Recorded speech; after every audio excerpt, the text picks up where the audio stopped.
न समझोगे तो मिट जाओगे हिंदुस्तान वालों, तुम्हारा नाम तक न रहेगा दास्तानों में। ये इंडिया वालों के लिए बहुत बड़ी वार्निंग है, क्योंकि ये दोबारा ये सिंदूर का ये फिर आगाज़ करना चाहते हैं मिशन का। इससे पहले जो कुछ हुआ था वो बड़ी वार्निंग थी, वो बड़ी तंबीह थी कि देखो इस मुल्क की तरफ आंख उठा कर ना देखना। ये बना था पाकिस्तान का मतलब क्या, ला इलाहा इल्लल्लाह। तुम्हें पता चल जाएगा इलाह कौन है। ये पाकिस्तान इस नारे के ऊपर बनाया गया था और आगे जाके इसी नारे ने, इसी कलमे ने पूरी दुनिया के ऊपर गलबा पकड़ना है कि अल्लाह के अलावा कोई माबूद नहीं।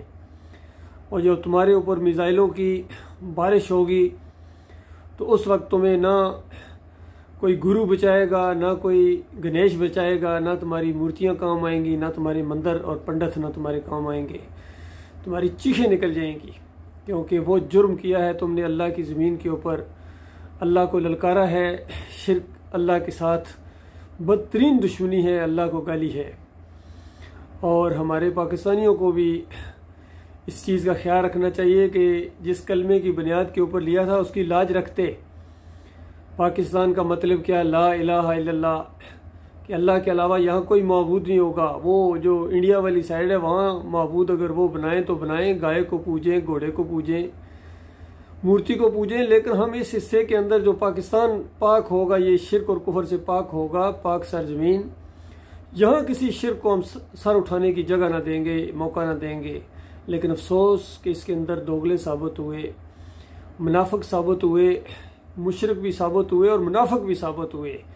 पाकिस्तान को इस्लाम का किला बनाने की बजाय इन्होंने शिर्क का गोदाम बना दिया। हर नुक्कड़ के ऊपर एक माबूद बैठा हुआ है जो पूरी तरह दाताई, दस्तगीरी, मुश्किल कुशाई, आजितरवाई, खोटी खरी करता है, बेड़े पार लगाता है, मुर्दों को जिंदा कर देता है। अंदाज़ा लगाइए, इस तरह इनके दिमाग ख़राब कर दिए गए। इन मौलवियों और पीरों ने इनके दिमाग के अंदर उस तरह बछड़ा डाल दिया जिस तरह बनी इसराइल के लोगों के अंदर सामरी ने बछड़ा डाला था। हमारे इन सामरियों ने ये पुकारें कुरान से साबित की। अंदाज़ा लगाइए, कुरान का पढ़ने वाला या अली मदद की पुकार लगा रहा है, कुरान का पढ़ने वाला या रसूलुल्लाह मदद की पुकार लगा रहा है और इंतज़ार कर रहा है कि मदद को आएंगे।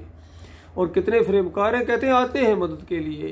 कोई अब्दुल कादिर जिलानी को पुकारता है, कोई मज़ारों के सामने सजदे करता है, कोई पीरों को सजदे साबित करता है, कोई नबियों को सजदे साबित कर रहा है सजदा ताज़ीमी की शक्ल में, और कोई वास्ते वसीले बेहक्के फ़लाँ, बेहरमते फ़लाँ, कोई तावीज़ गंडे पर खैर व बरकत की उम्मीद रखे हुए है। कोई अपनी दुकानों के अंदर फ्रेम लगाते हैं कि इससे बरकत होगी जी, कारोबार में बरकत होगी। 11वीं देते हैं तो कारोबार और ज़्यादा चलेगा। मन्नत मांगी थी वहाँ दरबार की, नकरूड़े शरीफ, बाबा साहब जुबान के भंडारे पकाए थे, अब तो ज़रूर कुछ ना कुछ होगा। 11वीं वाले की जो थी वो हमने 11वीं दी थी, या मिलाद कराई थी तो न जो है वो तो फिर ज़रूरी होगा। नबी अलैहिस्सलाम तो ज़रूरी मदद करते हैं, उनके वसीले से दुआ मांगी तो कबूल होती है। कौन सा शिर्क है जो उस कौम के अंदर नहीं है। जमहूरियत का निज़ाम बज़ाते खुद एक मुशरिकाना निज़ाम है। तो लिल्लाह तौबा करो दोनों मुल्कों के लोगों, तुम्हारे ऊपर जंग सवार होने वाली है और अल्लाह के अजाब का कोड़ा तुम दोनों के ऊपर बरसने वाला है। और ये अल्लाह के अजाब की शक्लों में से शक्लें, एक के ज़रिए दूसरे को पटवाता अल्लाह ताला। ये कुछ होने वाला है तुम्हारे साथ। तुम्हारी बज़ाहिर वजूहात जो भी हों, लेकिन असल वजह तुम दोनों मुल्कों की तबाही और बर्बादी की यही चीज़ होगी कि तुमने अल्लाह के साथ और इलाह बनाए हैं, और मूर्तियाँ गढ़ी हैं, और दरबार गढ़े हैं, और मंदिर और मज़ार गढ़े हैं। ये सारी शिर्क की चीज़ें। तौबा करो, माफ़ी मांगो, अल्लाह ताला तुम्हारे दिलों के अंदर मोहब्बत पैदा कर देगा। तुम भाई भाई बन जाओगे, यकीन करो। जिस तरह मदीने के अंदर औस और खजरज दो कबीले अपनी जानों, एक दूसरे की जानों के दुश्मन थे, सदियों उनकी जंगें आगे चलती थीं, लेकिन जब ईमान की दौलत वहाँ पहुँची है, ईमान खालिस की वहाँ सदा बुलंद की गई है, तो दोनों कबीले इस तरह आपस में भाई भाई बन गए कि उनकी मोहब्बतें देखने वाली थी। वही तारीख दोबारा फिर दोहराई जा सकती है, लेकिन ईमान खालिस की बुनियाद के ऊपर।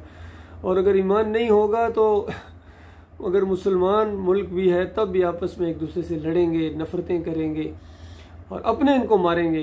अंदर वाले भी मारते हैं और बाहर वाले भी मारते हैं। ये होता है अल्लाह के अज़ाब। और क्या जाता है, कह दो अल्लाह अकेला माबूद है। दोनों कहते हैं ऊपर वाला ऊपर वाला, तो ऊपर वाले को फिर मानो ना, ये नीचे वालों को क्यों? मज़ार भी तो नीचे है, मंदिर भी तो नीचे है, मूर्तियाँ नीचे हैं, गाय भी तो नीचे है, घोड़ा भी नीचे है, ये नीचे वालों की क्यों पूजते हो पुकारते हो? ये तुम्हारा जुर्म है।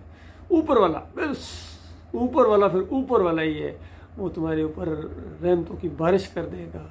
और अगर बात न मानी तो उसके बाद दुनिया की जिल्लत और ख्वारी अपनी आंखों से देख रहे हो, मरने के साथ वो आग लगेगी बजाय ना बुझे। चाहे दुनिया में तुम्हें सलूट करती हो, पूरी कौम पूरी दुनिया तुम्हारे सामने परेड और सलामी देती हो और तुम्हारे नारे लगाते हों और तुम्हें कायद और कायदे आज़म और कायदे मिल्लत के ख़िताब मिल जाएँ, फील्ड मार्शल तुम्हें कह दिया जाए, लेकिन मरने के साथ वो आग लगने वाली है जो बजाय ना बुझेगी।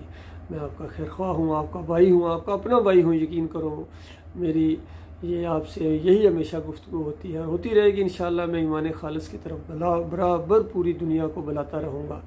इस पर इकट्ठे हो जाओ और इसी में खैर है, इसी में बरकत है। मरने के बाद अल्लाह ताला जन्नत की बादशाही का ताज पहनाएगा तुम्हें और ऐसी बादशाही अता फरमाएगा हर एक को, सारे बादशाह होंगे वहाँ ए मोमन। और अगर बात ना मानी तो उसके बाद हमेशा जहन्नम की आग के अंदर चलते रहोगे, खून और पीप की वादियों के अंदर घसीटा जाएगा और लानते भेजेंगी। 70 गज लंबी जंजीर पड़ी हुई होगी, घसीटेंगे फरिश्ते, कभी एक वादी में कभी दूसरी वादी में। क्या ये अच्छा है? या उन जन्नतों के अंदर जाओ जो हमेशा की जवानियाँ, हमेशा की सेहत, हमेशा की घर वहाँ मालिक ने अपने मुखलिस बंदों के लिए रखी हुई है। याद रखिए जन्नत पैसे से नहीं खरीदी जा सकती, ना किसी मनसब से, ना किसी नसब हसब से, वो सिर्फ अल्लाह के साथ खुलूस की वजह से, ईमान खालिस की वजह से अल्लाह ताला ने उसको देना है। ये कुरान और हदीस का मैं आपको निचोड़ बता रहा हूँ। पूरे अंबिया की यही दावत है कि तुम्हारा दाता, तुम्हारा दस्तगीर, तुम्हारा मुश्किल कशा, तुम्हारे रुकू और सजदे का मुस्तहिक और तुम्हारा अकेला माबूद बस एक माबूद है, उसके अलावा कोई और इलाह नहीं है। इलाहुकुम इलाहुम वाहिद ला इलाहा इल्ला हुवा रहमान रहीम।